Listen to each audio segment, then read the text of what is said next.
Eles formavam o casal perfeito. Costas Civilis, um talentoso jovem que com apenas 24 anos já era piloto de Boeing na United Airlines. E Lindsay Vogler, que tinha uma carreira como comissária de bordo na United. Se conheceram em uma folga de trabalho lá na Inglaterra e se apaixonaram. Em pouco tempo resolveram se casar. Para a cerimônia, viajaram no seu pequeno avião para se casar em um local paradisíaco, mas uma falha de julgamento do experiente piloto selou seu destino ainda na lua de mel. Acompanhe aqui a sua jornada e os erros cometidos que acabaram com o sonho desse jovem casal. Eu sou o comandante Cefas e você está no Bora Voar. Costas se formou com 22 anos em Ciências Aeronáuticas na Embry-Riddle Aeronautic University. Era reconhecido por sua inteligência e talento natural para a aviação. Atuou como instrutor de voo e era uma presença constante na sua universidade, onde costumava aparecer com seu uniforme de piloto para incentivar os novos alunos. Ingressou na United Airlines com apenas 24 anos, como copiloto de Boeing 757 e 767. Contava com 5.750 horas de voo. Costas era o proprietário de um Bonanza S-35, equipado com motor Continental IO-520, com cauda em V, ano 1964, apelidado de Baby Blue. Lindsay Vogler tinha um Master's Degree em Educação Internacional e trabalhava como comissária de bordo na United Airlines. Eles se conheceram em 2016 em um voo dos Estados Unidos para a Inglaterra e logo perceberam que seu sonho era continuarem juntos para sempre. Mas às vezes o destino tem um jeito próprio de realizar os nossos sonhos. Seu voo, cuidadosamente planejado, os levaria até a charmosa cidade de Telluride, no Colorado, onde pousaram no final do dia 29. Telluride fica em um canyon nas montanhas de San Juan, no sudoeste do Colorado, a 2.590 metros ou 8.500 pés de altitude. As montanhas de San Juan fazem parte das Montanhas Rochosas. Na região, há picos que chegam a 14.000 pés. Telluride é rodeada por encostas de montanhas por 3 lados, com apenas um acesso livre pelo oeste. Foi fundada em 1878 e hoje é um destino turístico reconhecido internacionalmente. Conta com trilhas de todos os tamanhos e níveis de dificuldade que começam dentro da cidade, oferecendo muitas atividades ao ar livre. No charmoso centro da cidade encontram-se antiguidades espalhadas por toda parte, além de diversas opções de bares, restaurantes e hotéis. Um local perfeito para o jovem casal celebrar seus votos de união e para uma lua de mel cinematográfica. O casamento estava planejado para o dia 1º de outubro. Depois de alguns dias em lua de mel, eles retornariam para a Flórida. O voo de ida aconteceu dentro da normalidade. Costas havia planejado o voo cuidadosamente, com várias paradas ao longo do caminho. A cerimônia de casamento aconteceu como planejado no dia 1º de outubro. Sua alegria foi compartilhada online o tempo todo. Eles tinham muitos amigos em comum vibrando com a sua aventura. Telluride tem o aeroporto mais alto dos Estados Unidos, mais de 9.000 pés acima do nível do mar. Costas era um excelente piloto, mas naquele dia subestimou o impacto da altitude e densidade. Mas o que é altitude e densidade? Tecnicamente, a altitude e densidade, ou DA, do inglês Density Altitude, é a altitude corrigida para a temperatura e pressão. Basicamente, seu efeito na aviação é o seguinte: quanto mais alto se está, mais rarefeito está o ar. Assim, um motor aspirado, que não é turbo, como o do Bonanza, perde potência com a altitude, cerca de 3,5% a cada 1.000 pés de altitude. As asas também geram menor sustentação, porque o ar é menos denso. A aeronave precisa de mais pista para decolar e maior velocidade em relação ao solo para se manter no ar. Mas se o dia está quente e a pressão atmosférica está baixa, esses efeitos são ainda maiores. O aeroporto de Telluride está a 9.070 pés de altitude, mas no dia do acidente, a altitude e densidade no aeródromo foi calculada pelos investigadores em aproximadamente 10.800 pés. Às 11 horas, Costas e Lindsay fizeram um primeiro voo de 50 minutos, junto com um casal de fotógrafos. Muito provavelmente estavam procurando o local perfeito para uma sessão de fotos do Baby Blue em voo. Muito embora essa informação não tenha sido confirmada no relatório final do acidente, porque a NTSB decidiu não entrevistar testemunhas. Por volta de 13 horas, Costas e Lindsay completaram o tanque de Baby Blue e decolaram novamente, dessa vez sozinhos, com o objetivo de fazer as fotos panorâmicas e depois seguir para casa. A investigação conseguiu apurar que o avião estava a cerca de 140 quilos abaixo do peso máximo de decolagem e dentro dos limites de peso e balanceamento do Bonanza. Peso e balanceamento é uma avaliação que todo piloto deve fazer antes do voo, em especial em condições extremas, como por exemplo, decolando com carga máxima e de uma altitude como a de Telluride. Trata-se de uma avaliação do peso total e de sua distribuição na aeronave. O peso colocado muito para frente ou muito para trás na aeronave altera o seu centro de gravidade e pode trazer dificuldades para a pilotagem. Mas Costas era um piloto experiente e conhecia muito bem o assunto. Costas decolou da cabeceira 27 do aeroporto de Telluride e fez uma curva de 180 graus para a esquerda. Ele iria sobrevoar a cidade e entrar no Canyon, a leste da cidade, uma região conhecida como Bacia Ingram. Eles ainda não sabiam, mas só teriam mais 8 minutos de vida.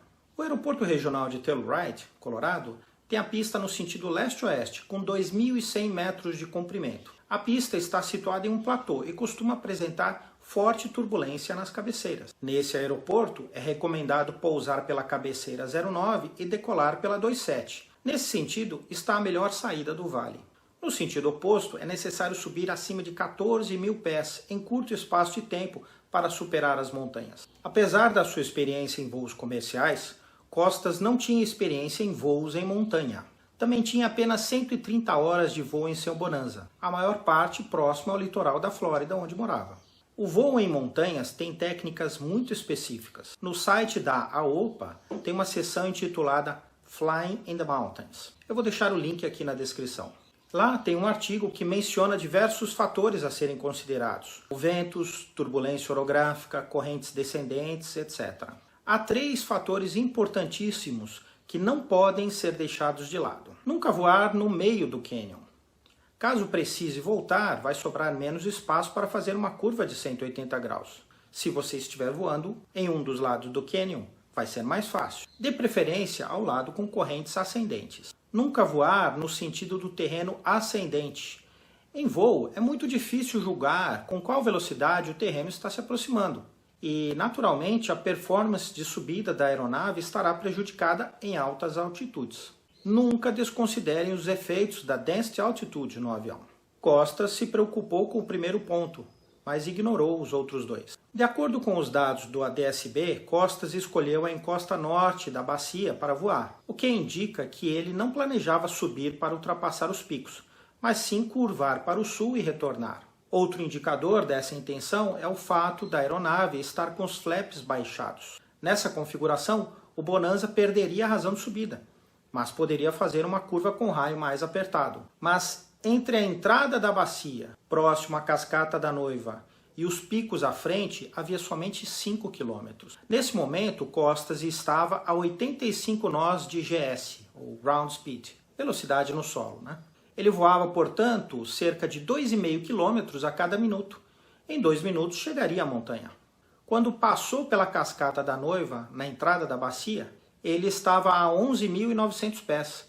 Portanto, para livrar os picos de 14 mil pés à frente, ele teria que subir com uma razão de mais de 1.000 pés por minuto. Seria impossível naquelas condições. Um dia bom, um avião como o Baby Blue seria capaz de fazer talvez 500 pés por minuto na altitude e densidade onde eles estavam operando. Mas segundo dados do ADS-B divulgados no relatório do acidente, o Bonanza naquele dia só conseguiu manter uma média de 350 pés por minuto de subida. Quando percebeu que não conseguiria ultrapassar as montanhas, Costas só tinha 2 alternativas: tentar um pouso à frente ou realizar uma curva de 180 graus. Ele tentou a curva, baixando os flaps para diminuir ainda mais o raio da curva. Antes de iniciar a curva, o Bonanza estava a 80 nós de GS, com um vento de cauda de 10 nós. Então podemos estimar sua velocidade indicada em cerca de 70 nós. A velocidade de stall do Bonanza é de 54 nós, mas as coisas podem ser um pouquinho piores. Velocidade de stall é um tema bem complexo e não vai dar tempo de explicar tudo aqui. Mas para simplificar, vamos considerar que é a velocidade mínima em que um avião consegue se sustentar no ar. Quem é piloto sabe que o stall depende do ângulo de ataque, mas vamos deixar esse tópico para outro vídeo. Uma das variáveis que mais influenciam a velocidade de stall é a inclinação da aeronave. Quanto mais inclinada, maior a velocidade de stall. Para uma inclinação de 45 graus, a velocidade de stall aumenta em 20%. Em uma inclinação de 60 nós, a velocidade aumenta 40%. Em um voo comercial, dificilmente a inclinação vai passar de 25 graus e nunca a baixa altura e velocidade. Mas numa situação como a que Costa se encontrava, não é difícil imaginar que ele tenha tentado uma curva com inclinação de 60 graus. Nesse caso, a velocidade de stall do Bonanza estaria em torno de 75 nós. No último dado do ADS-B, Costas estaria na proa sul, portanto sem influência do vento de oeste, e com uma GS de 75 nós. O stall era inevitável.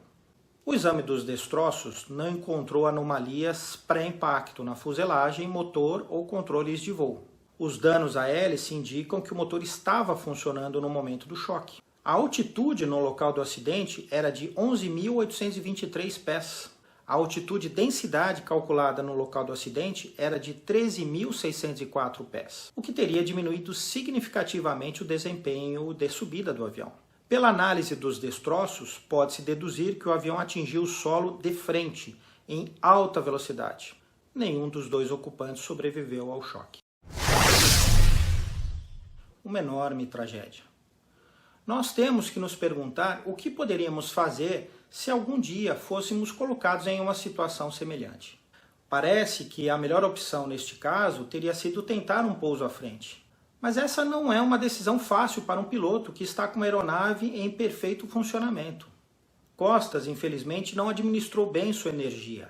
Ele erroneamente acreditou que seu avião poderia acompanhar o terreno.